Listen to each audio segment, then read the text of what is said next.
नमस्कार। दोपहर समाचार में आपका स्वागत है।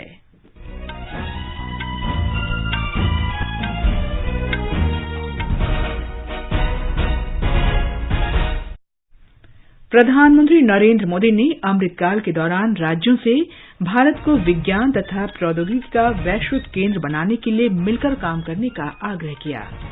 श्री मोदी ने कहा, भारत को अनुसंधान और नवाचार का वैश्विक केंद्र बनाने के लिए सभी को एक साथ कई मोर्चों पर काम करना होगा। गृहमंत्री अमित शाह ने जैसलमेर में भारत पाकिस्तान सीमा के पास तनोट में सीमा पर्यटन विकास परियोजना की आधारशिला रखी। वाणिज्य मंत्री पीयूष गोयल ने कहा, हिंद प्रशांत आर्थिक ढांचा मंत्रिस्तरीय बैठक समावेशी और लाभदायक रही। भारत और चीन सोमवार तक लद्दाख के गोगरा हॉट स्प्रिंग क्षेत्र से सेनाएं हटाने की प्रक्रिया पूरी करेंगे।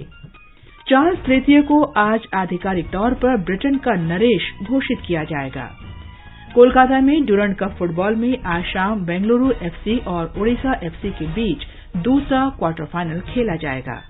और यूएस ओपन टेनिस के महिला सिंगल्स के फाइनल में पोलैंड की इगा स्वियातेक और ट्यूनीशिया की ओन्स जेबवर्थ के बीच मुकाबला आज रात।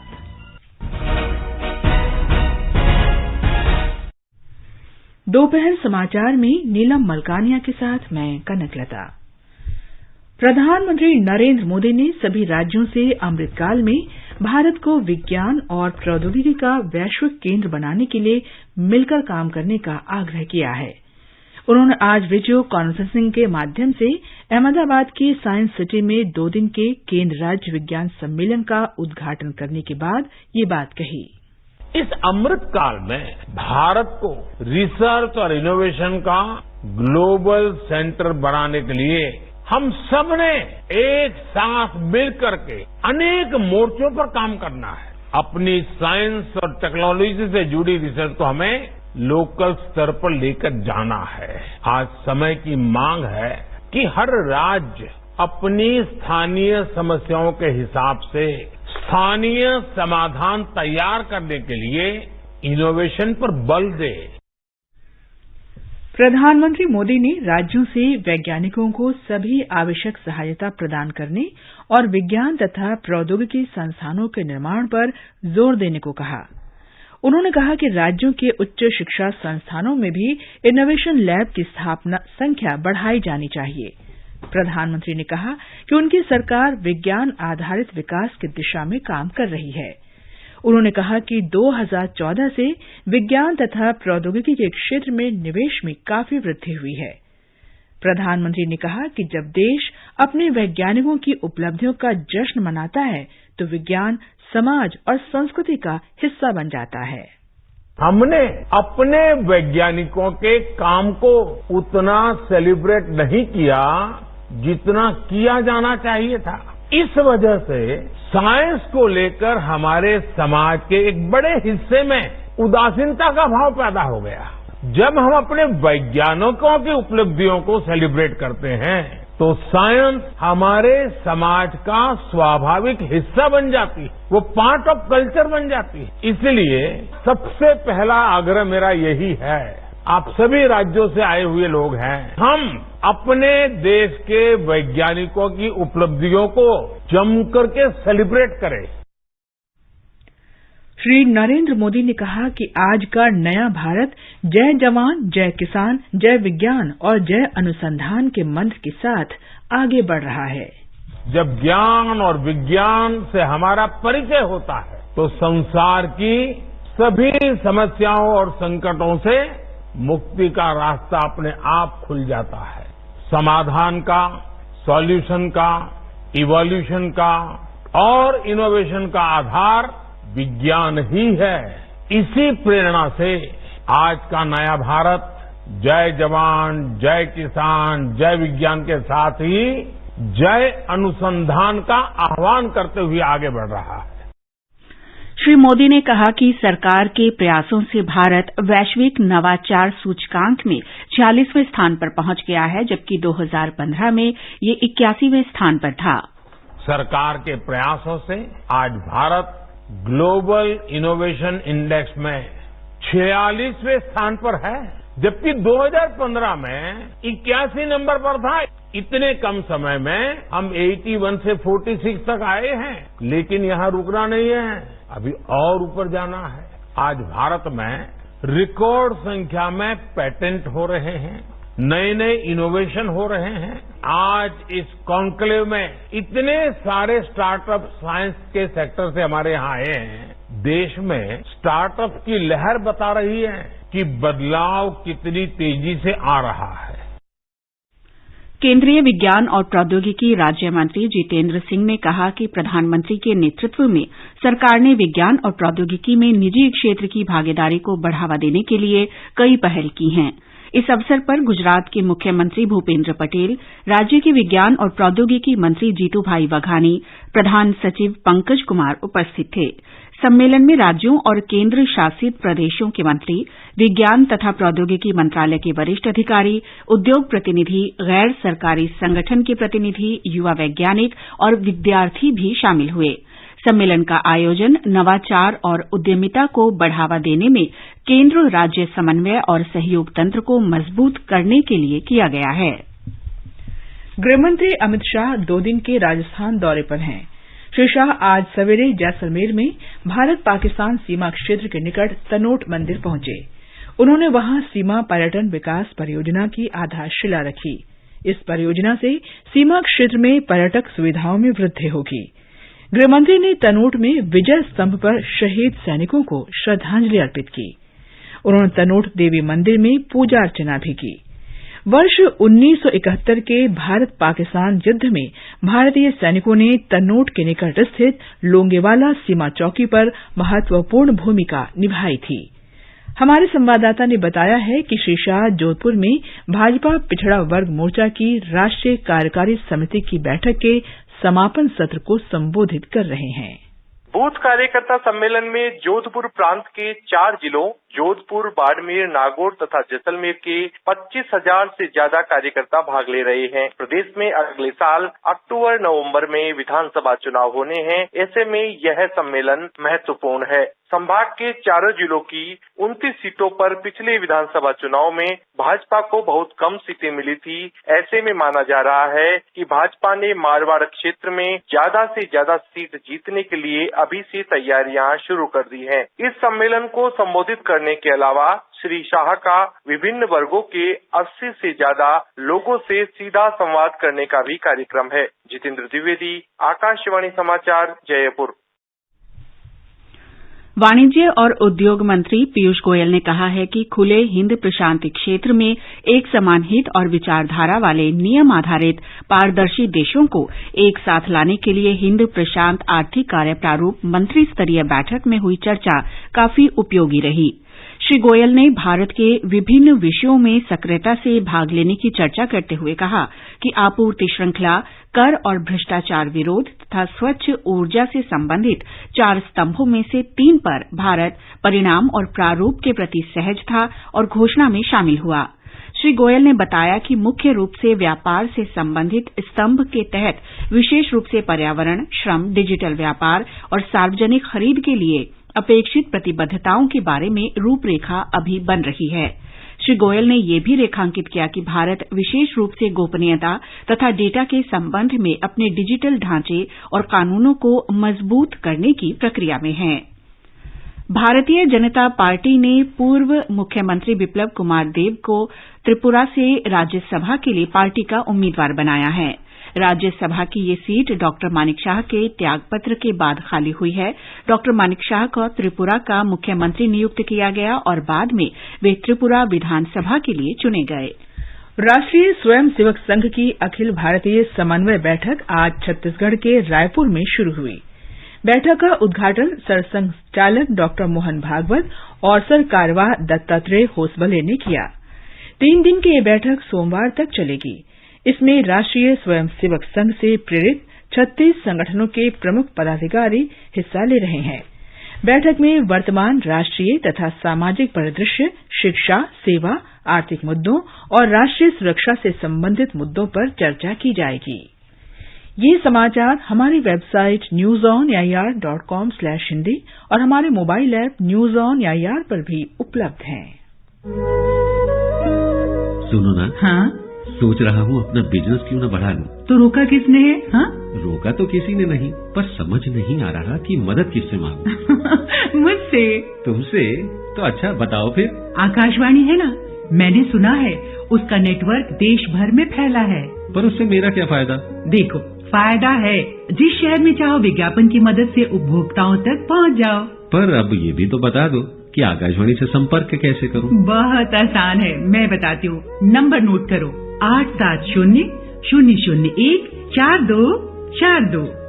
870-001-4242। लो अभी फोन लगाता हूँ 870-001-4242 पर।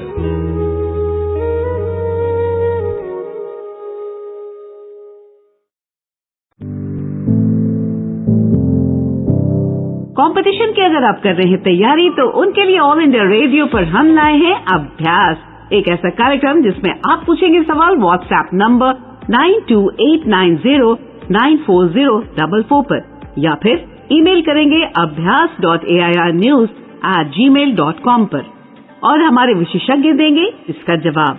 आपका अभ्यास हमारा प्रयास।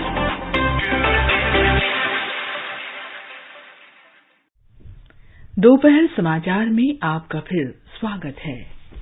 भारत और चीन सोमवार तक लद्दाख के गोग्रा हॉट स्प्रिंग क्षेत्र से सेनाएं हटाने की प्रक्रिया पूरी करेंगे। दोनों पक्षों के बीच बातचीत और आगे बढ़ाने, वास्तविक नियंत्रण रेखा के अन्य मुद्दों को हल करने तथा सीमावर्ती क्षेत्रों में शांति और सद्भाव बनाए रखने पर सहमति हुई। चीन के विदेश मंत्रालय की प्रवक्ता माओनिंग ने कहा कि इस क्षेत्र से सेना हटाए जाने की शुरुआत एक सकारात्मक कदम है जो सीमा पर शांति स्थापना में सहायक है। विदेश मंत्री डॉक्टर सुब्रमण्यम जयशंकर आज से 3 दिन की सऊदी अरब यात्रा पर रवाना हो रहे हैं। विदेश मंत्री के रूप में सऊदी अरब की ये उनकी पहली यात्रा है। डॉक्टर जयशंकर सऊदी अरब के विदेश मंत्री प्रिंस फैजल बिन फरहान अल सऊद के साथ राजनीतिक, सुरक्षा, सामाजिक और सांस्कृतिक सहयोग पर मंत्री स्तरीय समिति की पहली बैठक की सह अध्यक्षता करेंगे। एक रिपोर्ट। दोनों नेता भारत और सऊदी अरब के बीच द्विपक्षीय संबंधों की समीक्षा करेंगे। डॉक्टर जयशंकर खाड़ी सहयोग परिषद के महासचिव डॉक्टर नायब फलाह मुबारक अल हजरफ के अलावा अन्य उच्च अधिकारियों से भी बातचीत करेंगे। विदेश मंत्री सऊदी अरब में भारतीय समुदाय के साथ भी बातचीत करेंगे। पिछले कुछ वर्षों में राजनीतिक, सुरक्षा, ऊर्जा, व्यापार, निवेश, स्वास्थ्य, खाद्य सुरक्षा, रक्षा और सांस्कृतिक क्षेत्र में भारत और सऊदी अरब के संबंध काफी मजबूत हुए हैं। कोविड महामारी के दौरान भी दोनों देशों के शीर्ष नेतृत्व एक दूसरे के संपर्क में थे। समाचार कक्ष से मुकेश कुमार। वाणिज्य और उद्योग मंत्री पीयूष गोयल ने भारत और अमेरिका के बीच आर्थिक संबंधों तथा कार्यनीतिक भागीदारी को मजबूत करने की दिशा में प्रयास जारी रखने की इच्छा दोहराई है। वे लॉस एंजलिस में आज भारत अमेरिका कार्यनीतिक भागीदारी मंच द्वारा आयोजित एक कार्यक्रम को संबोधित कर रहे थे।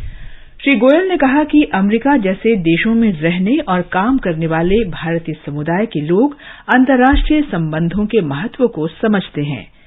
श्री गोयल ने इस बात पर जोर दिया कि अमेरिका और यूरोप जैसे मित्र देशों तथा विश्व में भारतीय समुदाय के लगभग 3 करोड़ लोगों के साथ काम करने से इतिहास में महत्वपूर्ण बदलाव आ सकता है। सरकार ने ऊर्जा क्षेत्र में आत्मनिर्भरता बढ़ाने के लिए ऊर्जा स्रोतों का पता लगाने और उत्पादन में निवेश आकर्षित करने के विभिन्न उपाय किए हैं। देश की 14 अन्वेषण और उत्पादन कंपनियों को अनुबंध दिए जाने के अवसर पर पेट्रोलियम और प्राकृतिक गैस मंत्री हरदीप सिंह पुरी ने कहा कि भारत गैस आधारित अर्थव्यवस्था की ओर बढ़ रहा है। इसके लिए सिटी गैस वितरण, पाइपलाइन नेटवर्क विस्तार और सीएनजी स्टेशनों की स्थापना से उपभोक्ताओं को जोड़ा जा रहा है। एक रिपोर्ट। श्री पुरी ने कहा कि सरकार ने कच्चे तेल की वैश्विक कीमतों में उतार चढ़ाव रोकने और गैस मूल्य कम करने के भी कई उपाय किए हैं। उन्होंने कहा कि भारत में ईंधन मूल्य वृद्धि विकसित देशों की तुलना में काफी कम है। अधिकतर विकसित देशों में गैसोलीन के मूल्य में जुलाई 2021 से लेकर इस वर्ष अगस्त तक लगभग 40% की बढ़ोतरी हुई है, जबकि भारत में इसमें 2.12% की कमी आई है। श्री पुरी ने कहा कि वैश्विक ऊर्जा संकट के दौर में भी भारत में स्थिति नियंत्रित रही है। समाचार कक्ष से निखिल कुमार। उच्चतम न्यायालय ने कहा है कि यदि आवारा कुत्ते लोगों पर हमला करते हैं तो कुत्तों को खाना खिलाने वालों को जिम्मेदार ठहराया जा सकता है। आवारा कुत्तों की समस्या का समाधान ढूंढने की जरूरत पर जोर देते हुए न्यायालय ने कहा कि जो लोग नियमित रूप से आवारा कुत्तों को खाना खिलाते हैं, उनको कुत्तों को टीका लगवाने की जिम्मेदारी भी दी जा सकती है। न्यायमूर्ति संजीव खन्ना और जेके महेश्वरी केरल में आवारा कुत्तों के उत्पाद से संबंधी याचिकाओं पर सुनवाई कर रहे थे। मामले की अगली सुनवाई 28 सितंबर को होगी। बंदरगाह, नौवहन और जलमार्ग मंत्रालय गुजरात में ऐतिहासिक सिंधु घाटी सभ्यता क्षेत्र लोथल में राष्ट्रीय समुद्री धरोहर परिसर का निर्माण कर रहा है। 3,500 करोड़ रुपए की लागत से बनने वाला अपनी तरह का ये पहला परिसर होगा जो भारत की समृद्ध और विविध समुद्री विरासत को प्रदर्शित करेगा। इस परियोजना की आधारशिला प्रधानमंत्री नरेंद्र मोदी ने रखी थी। बंदरगाह, नौवहन और जलमार्ग मंत्री सर्बानंद सोनोवाल ने एक बयान में कहा है कि ये उनके मंत्रालय की सागरमाला योजना के तहत प्रमुख परियोजनाओं में से एक है। केंद्रीय पर्यावरण, वन और जलवायु परिवर्तन मंत्री भूपेंद्र यादव ने कहा है कि पृथ्वी पर जीवन की निरंतरता समुद्री संसाधनों के संरक्षण पर निर्भर करती है। आज ओडिशा के भुवनेश्वर में भारत में सतत तटीय प्रबंधन पर 2 दिन के राष्ट्रीय सम्मेलन का उद्घाटन करते हुए उन्होंने जलवायु परिवर्तन के बढ़ते खतरे के मद्देनजर समुद्री जैव विविधता के संरक्षण और जलवायु शमन पर जोर दिया। भारतीय रेलवे ने पहली बार मेक इन इंडिया पहल के अंतर्गत उच्च गति पहिया संयंत्र के निर्माण के लिए निजी कंपनियों को आमंत्रित करने के लिए निविदा जारी की है। रेल मंत्री अश्विनी वैष्णव ने कहा कि तीव्र गति के पहियों का निर्माण अगले 18 महीनों में शुरू होने की आशा है। टेंडर आया है। हमारा टारगेट है कि 2 महीने के अंदर अंदर इसको पूरी प्रक्रिया को कंप्लीट करके नई फैक्ट्री सेटअप करने की तरफ बढ़ जाए। जब डिमांड बढ़ी तो पहला स्टेप था कि अपने पीएसयू के पास जाओ। तो RINL के पास गए थे कुछ वर्षों पहले। RINL की कैपेसिटी है 80,000 व्हील्स की। अपनी रिक्वायरमेंट हो गई है क्लोज टू 2 लाख व्हील। हमारी डिमांड का वॉल्यूम बहुत बढ़ गया अब, क्योंकि बहुत सारी अब नई ट्रेन की, नए तरह के लोकोमोटिव्स की प्रोडक्शन चालू हो रहा है। और अब आगे बढ़ने से पहले मुख्य समाचारों पर एक नजर। प्रधानमंत्री नरेंद्र मोदी ने अमृतकाल के दौरान राज्यों से भारत को विज्ञान और प्रौद्योगिकी का वैश्विक केंद्र बनाने के लिए मिलकर काम करने का आग्रह किया। श्री मोदी ने कहा, भारत को अनुसंधान और नवाचार का वैश्विक केंद्र बनाने के लिए सभी को एक साथ कई मोर्चों पर काम करना होगा। गृह मंत्री अमित शाह ने जैसलमेर में भारत पाकिस्तान सीमा के पास तनोट में सीमा पर्यटन विकास परियोजना की आधारशिला रखी। वाणिज्य मंत्री पीयूष गोयल ने कहा, हिंद प्रशांत आर्थिक ढांचा मंत्रिस्तरीय बैठक समावेशी और लाभदायक रही। भारत और चीन सोमवार तक लद्दाख के गोगरा हॉट स्प्रिंग क्षेत्र से सेनाएं हटाने की प्रक्रिया पूरी करेंगे। चार्ल्स तृतीय को आज आधिकारिक तौर पर ब्रिटेन का नरेश घोषित किया जाएगा। कोलकाता में डूरंड कप फुटबॉल में आज शाम बेंगलुरु FC और ओडिशा FC के बीच दूसरा क्वार्टर फाइनल खेला जाएगा और यूएस ओपन टेनिस के महिला सिंगल्स के फाइनल में पोलैंड की ईगा स्वियातेक और ट्यूनीशिया की ओंस जेबोअर के बीच मुकाबला आज रात।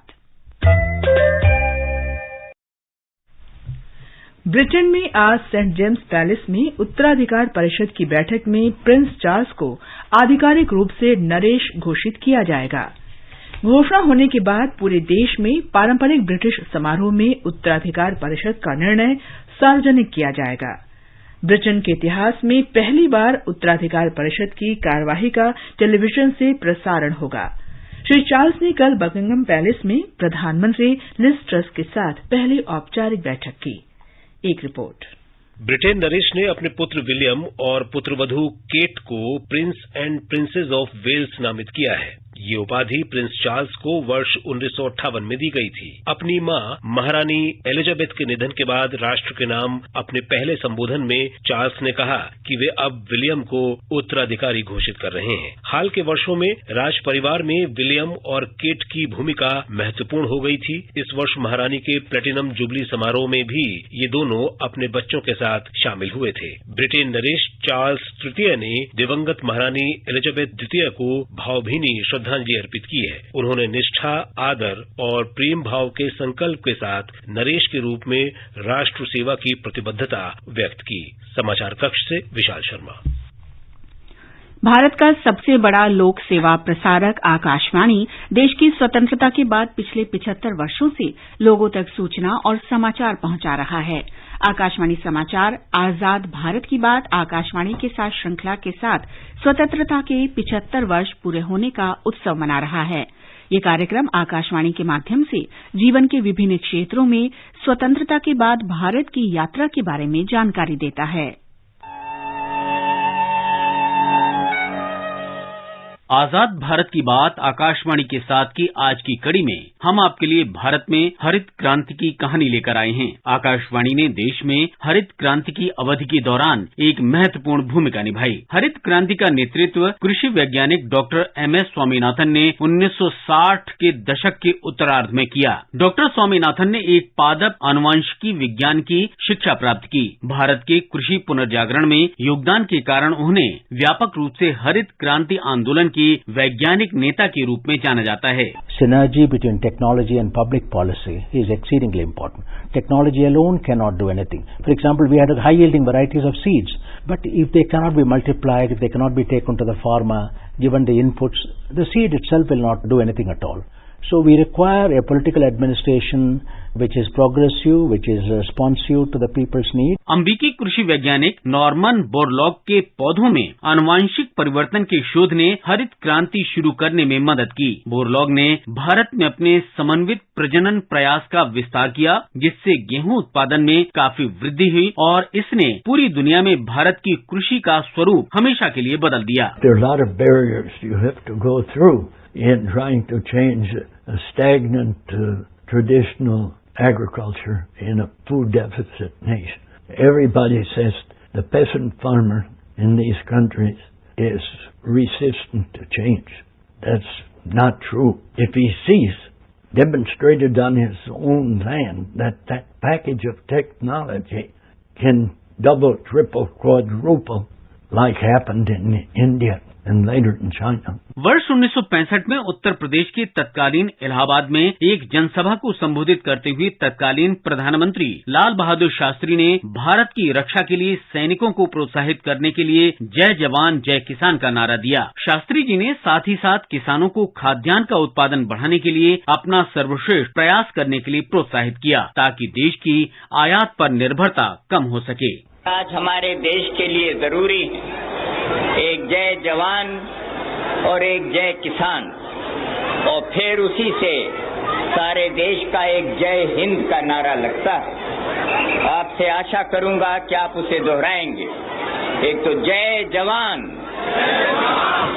जय जवान, जय किसान, जय किसान, जय हिंद।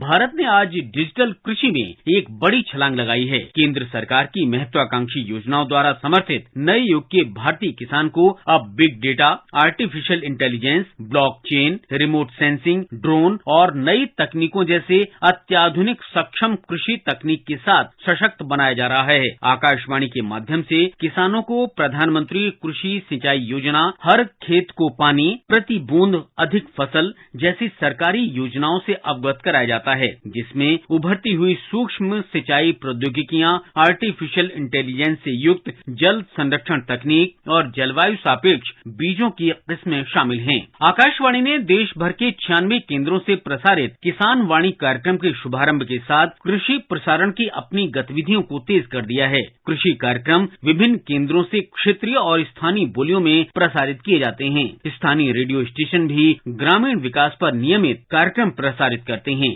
मुकेश कुमार, आकाशवाणी समाचार, दिल्ली।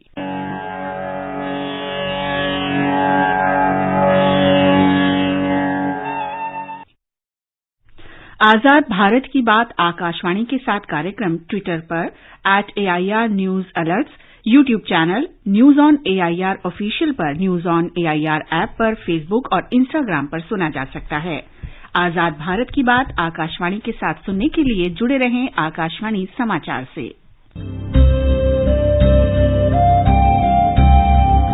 आजाद भारत की बात आकाशवाणी के साथ स्वतंत्रता के 75 वर्ष का उत्सव, जीवंत यात्रा की स्मृतियां, स्वतंत्र भारत की उपलब्धियां और कुछ रोमांचक पल सुनना न भूलें।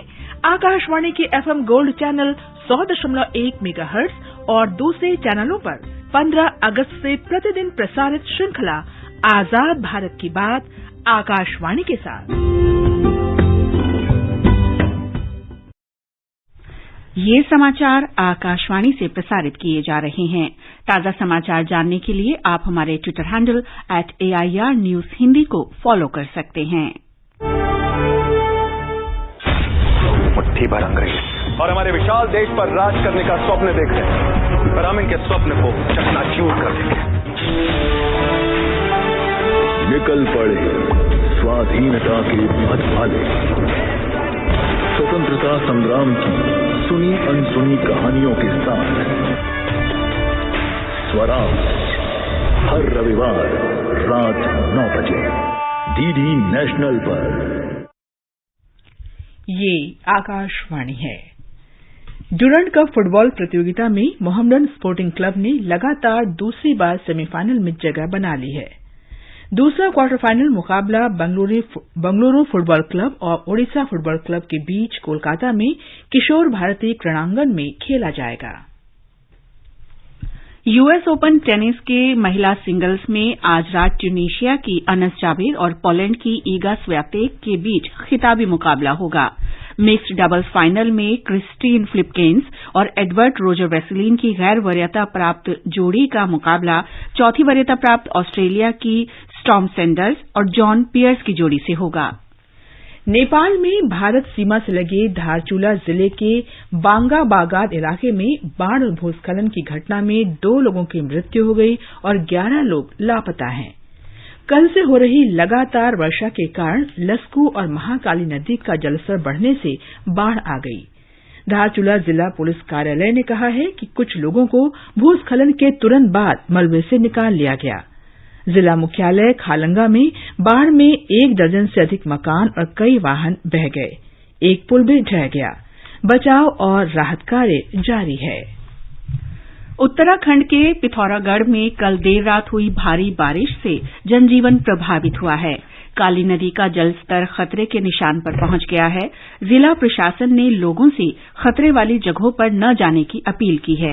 धारचूला के खादी गली और खोटीला में करीब 35 मकानों में पानी भरने से एक महिला के लापता होने की खबर है। राष्ट्रीय और राज्य आपदा मोचन बलों की टीमें पुलिस और स्थानीय प्रशासन राहत और बचाव कार्यों में जुट गए हैं। जिला प्रशासन के अनुसार भारी बारिश और जल जमाव के कारण क्षेत्र में बिजली और पेयजल आपूर्ति बाधित है। आकाशवाणी समाचार ने वरिष्ठ नागरिकों के लिए एक साप्ताहिक कार्यक्रम की शुरुआत की है जिसका नाम है एक कदम और बुजुर्गों के लिए। इसका उद्देश्य बुजुर्गों को उनसे संबंधित विषयों की आवश्यक जानकारी देना और उनके सवालों के जवाब देना है। हिंदी में ये कार्यक्रम प्रत्येक रविवार रात 9:30 बजे से 10 बजे तक 100.1 FM गोल्ड चैनल पर प्रसारित किया जाता है। कल प्रसारित होने वाले कार्यक्रम का विषय है बुजुर्ग और शिक्षा। सवालों के जवाब देने के लिए स्टूडियो में उपलब्ध होंगे दिल्ली विश्वविद्यालय के शिक्षा विभाग के प्रोफेसर डॉक्टर पंकज अरोड़ा। भारतीय रेलवे नई तेज रफ्तार वंदे भारत रेलगाड़ी शुरू करेगा। इसका नाम वंदे भारत 2 होगा और इसकी अधिकतम गति 180 किलोमीटर प्रति घंटा होगी। ये मात्र 52 सेकंड में 100 किलोमीटर दूरी तय करेगी। अंत में मुख्य समाचार एक बार फिर। प्रधानमंत्री नरेंद्र मोदी ने अमृतकाल के दौरान राज्यों से भारत को विज्ञान और प्रौद्योगिकी का वैश्विक केंद्र बनाने के लिए मिलकर काम करने का आग्रह किया।